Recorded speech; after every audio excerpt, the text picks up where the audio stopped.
Welcome everyone, StealthyShiroean here, and today I'm bringing you my review of the Humble Choice bundle for May 2026. Here we are with another mixed bag, but I'd say it ends up being more good than bad, especially if you could overlook the non-Steam key. Before I get too far ahead of myself though, let me know what you think of this month's bundle in the comments below. Be sure to check the timestamps for specific games, and stay tuned for my final thoughts in the end.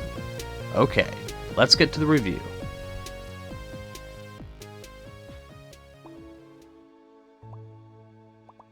Starting us off this month is Mini Settlers, a minimalistic city builder with a heavy emphasis on efficient logistic building. This one really bored me. I'm no graphics snob and can get by on fairly limited graphics. However, I was not a fan of the minimalistic look. While logistic planning can be fun in a city builder, the larger appeal for me is seeing the city I create grow and become more populated. Seeing a bunch of squares and moving dots just doesn't cut it for me.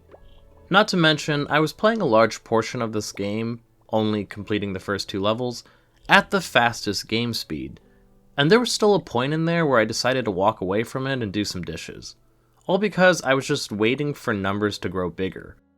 I'll admit that my setup could have definitely been more efficient, as is apparent from the efficiency overlay, but at the same time, it was working. That said, I think people who really enjoy creating complex production lines, then this will probably scratch that itch. There were several times where I had to think out how I wanted to lay out my roads, or destroy things to make things work better. Luckily, there are no spending currencies, so I could easily destroy and rebuild things without the loss of anything. The whole point of each level is basically the puzzle of figuring out how to complete each objective, and the rest doesn't really matter as to how you accomplish it. Obviously, I'm not going to bother playing this again, and would rather go back to the many other unplayed city builders we've gotten in these monthly bundles over the years.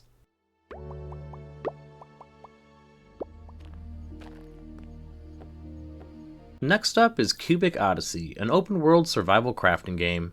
And honestly, it's more of an open galaxy survival crafting game because it's a game set in space and has you traveling to hundreds of different star systems, all with their own planets. To put it simply, it's Minecraft meets No Man's Sky. And essentially, it's bereft of anything original. That said, I didn't think it was bad, it's just there was nothing here that convinced me to play the game past my hour with it. The idea behind it is that you're going to be planet hopping to learn more about some galactic scale threat so you can eventually stop it. Instead, you'll start the game like any other survival crafting game. Chopping wood and mining stone. Everything I did in my hour I've done a million times in other survival crafting games, and I still wasn't able to repair my ship to take to the stars, which is one of the biggest features this game has to separate itself from others. No Man's Sky made sure to get the players in the cockpit as soon as possible, which I think this game could benefit from. I'd say if you're really into the Minecraft formula but want something a little different, then this game probably will fit the bill. For anyone else, there are plenty of other, much more interesting survival games to play instead. They won't get far without that. Rogue Waters is a pirate-themed, tactical turn-based roguelite, and a game I actually covered on the channel.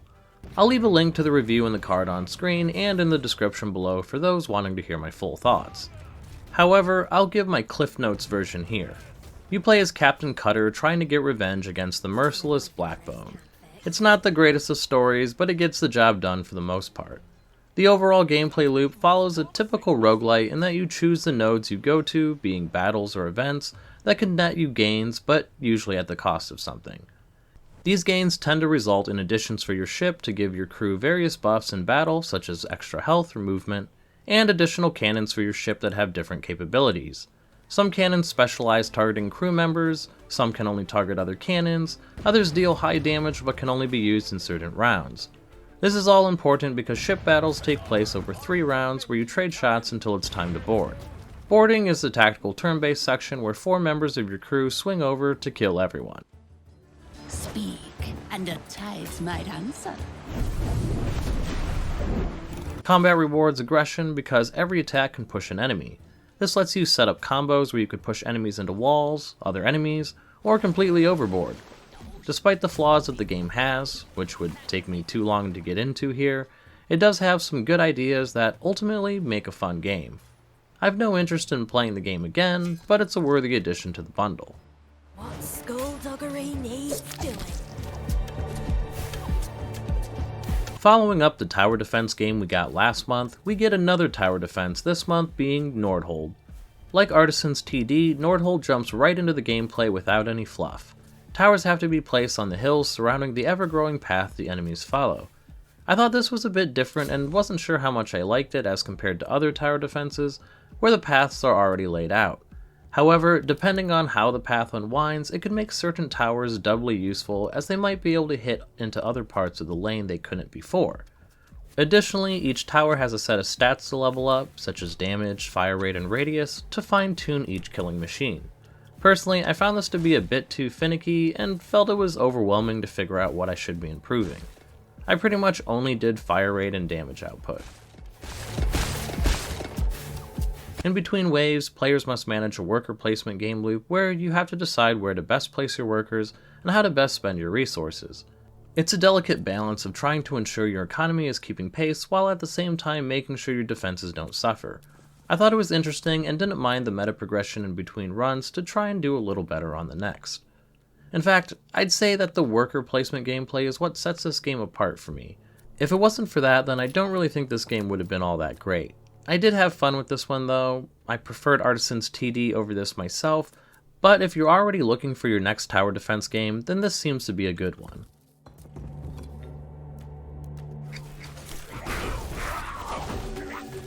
Heroes of Hammerwatch 2 follows a well-trodden action RPG formula mixed with roguelite mechanics. You start by choosing a class, I chose Paladin, and get right to killing enemies. Combat is fairly fast-paced, and that actually took a bit to get used to. In many action RPGs, I feel that I tend to stay stationary when fighting, but in this game you have to be fairly mobile. After the tutorial mission, the difficulty spiked a bit, and I found myself dead pretty early on. However, after getting into the hang of using everything at my disposal as well as better footwork, I was able to take out the hordes of enemies. Also, the Paladin's Lay on Hands spell worked wonders for me. Throughout a run, you'll traverse different randomly generated maps and face off against tons of enemies. Along the way, you'll find valuable loot in the form of building resources, gold, trinkets, and equipment. The first two are used to improve the town hub areas in between runs and help your character. Trinkets are passive buffs you gain during a run, but are lost on death. Finally, equipment is gear that persists even if you die, so getting these pieces felt like the most valuable thing to me because I didn't need to worry about losing them. Combat was really fun, and I could see myself playing this again. I did recall playing the original Hammerwatch years ago with my wife on the same screen, and I was happy to see that this game also allows for that as well as remote play support. So if I do go back, it will probably be in multiplayer, which can support up to 4 players for anyone else interested in the game because of that.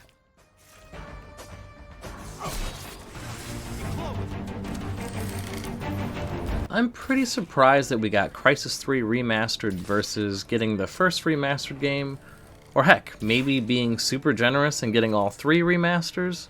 That's crazy talk, I know, and yeah, I get it. They wanted us to feel like we have to buy the previous remasters now, which they may actually get me to do. That said, I've played the first 2 games and the Warhead spin-off.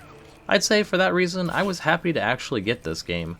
However, I don't honestly remember anything about the story in any of the games. It could be that it had been years since I played them, but I think it's more just that the story wasn't anything too memorable, with the only thing I really remember being North Koreans and aliens, and running around New York in the second game fighting more aliens, which is probably all you really need. Luckily, Crysis 3 gives a little synopsis, and yeah, I basically didn't recall any of it. What I do remember is the fun gameplay the Crysis series had, and it returns in Crysis 3 as well. To any who don't know, in Crysis 3, and the others, you control a character who wears this super suit. It uses advanced alien nanotechnology to do things no mere human could, such as super strength, being bulletproof, and my favorite, going stealthy. That was a bit messy.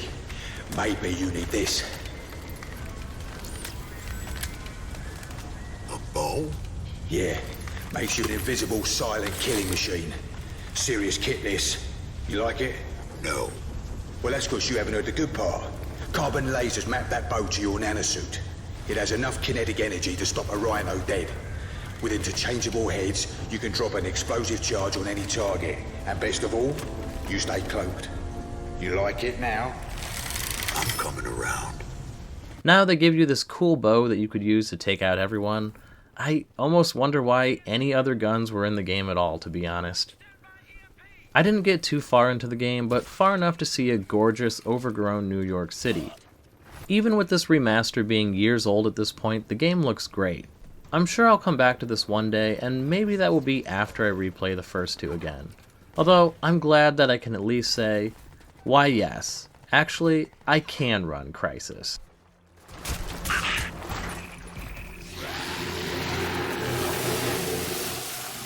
少年、死にたくなければ手を取れ。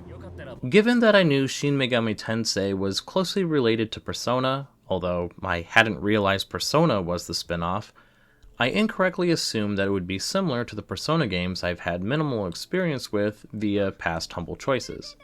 And well, yeah, it starts similarly enough. You're a high school kid and there's something weird going on.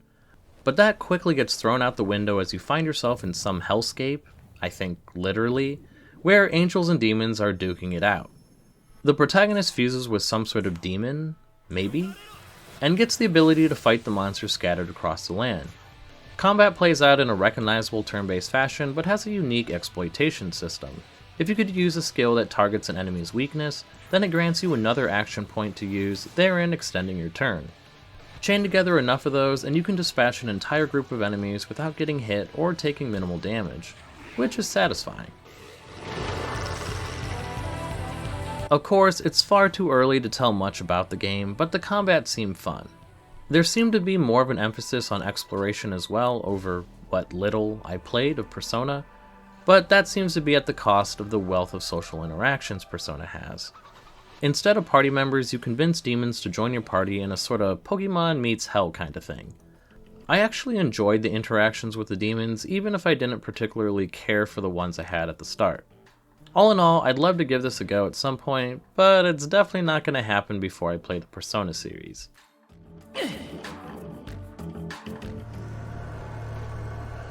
By mother's blood, by mother's body. So, shall you witness her glory before you die? The headliner this month is Diablo 4, another action RPG in this month's bundle, and yeah, it's not a Steam key. But I'm guessing Blizzard is hoping to get a boost in sales for the recently released DLC without having to give Steam the 30% cut. Regardless, I'm happy to get the game even though there's a good chance that I'm gonna forget I even own it. Since I played Heroes of Hammerwatch 2 with a Paladin, I decided to follow suit and take advantage of the free trial to play as a Paladin class in Diablo 4. The game's atmosphere is top-notch with high-quality cinematics that Blizzard is known for, along with a dark and gritty world that comes to life despite playing in a top-down isometric perspective. I felt invested in wanting to find out how the story would play out because of these things. The combat was alright, and really was just what I'd expect from an action RPG. It definitely was flashier than Heroes of Hammerwatch, but I think I actually enjoyed Heroes more than I did Diablo 4. Although keep in mind, both of these opinions are formed on just over an hour of gameplay, and that's also not to say that I didn't enjoy Diablo 4's combat either. It just felt like I was standing around spamming the attack button, as I mentioned before. I did unlock some more skills, but it didn't really change much. Obviously, this could be because of the class I chose and the skills I selected when leveling up, so take all this with a grain of salt. However, I think the only other times I needed to move around was during the one boss fight I had. I will say that the game felt far too easy on normal difficulty, but again, it was just the first hour. I probably will play on hard whenever I return to it in the future though. Okay, let's wrap this up and see if this bundle is worth it or not. I based my rating solely on whether I thought the game was worth playing on about an hour or so of hands-on gameplay. Also, I'd be grateful if you could please give the video a like if you're enjoying it, and subscribe if you want to see more video game coverage in the form of reviews, first impressions, and of course these Humble Choice videos every month. And if you're feeling extra generous, then you could tip me via YouTube Super Thanks, or consider joining my YouTube membership. Every little bit goes a long way in helping improve the channel. Overall, I think it's an alright month. The heavy hitter AAA games do a lot to make this bundle definitely worth it if you're interested in those games at all, whereas the rest of the supporting games kinda seem hit or miss to me. If this is a lackluster month for you, well, as I always say, there's always next month. Also, I want to point out to those who aren't aware, since I'm horrible at advertising this, if you'd like to hear more thoughts on the Humble Choice bundle in podcast format, then check out Humble Talk. It's a podcast Deckhead and I do where we discuss our thoughts a bit further on each of the games. We usually have the episode up around mid-month, so stay tuned if interested. Additionally, we also started another set of episodes entitled Book Club, but for gamers, where we play a game, or two, and pick it apart every 2 months. The debut episode was on Symphony of War: The Nephilim Saga, a turn-based tactical strategy game inspired by Fire Emblem, and the next episode will cover Elderborn and Titanfall 2. If any of this sounds interesting, then check out the card above or links in the description. Now with that out of the way, let's get to the recommendations. Starting with the must-plays this month, I'll be honest, I had to think about this one, which usually would mean that there is no must-play because I try to go with my gut instinct on these. That said, I am going to place Crysis 3 Remastered here, and that's largely because of the unique Supersuit gameplay. It was really fun cloaking around and taking dudes out with my bow, as well as being able to switch between other aspects of the suit. It helps sell the fantasy, and I don't believe it's really been done in that many other shooters. Trepang 2 that we received last year is the only one that comes to mind. In the strong recommendations, I placed Diablo 4, Shin Megami Tensei 5 Vengeance, and Heroes of Hammerwatch 2. Diablo 4 is a fun action RPG that has a world that knows what it's going for. The grimdark atmosphere oozes on screen, helps sell the experience. Shin Megami Tensei 5 brings a solid JRPG turn-based combat to another unique world that also happens to be a fight between celestial beings and demonic forces. Finally, Heroes of Hammerwatch 2 is a fun action RPG as well, but has some neat roguelite elements with building up a town, as well as combat that feels fast-paced and more action-y than some other games like it. The week recommendations this month are Nordhold and Rogue Waters. Nordhold has a neat worker placement system that has you balancing economy and defenses on a razor's edge. Rogue Waters has some unique elements to its turn-based combat, but having actually played the entire game, I felt that some of its other flaws pushed it out of the strong recommendation territory. Finally, in the Don't Bother With section this month sits Cubic Odyssey and Mini Settlers.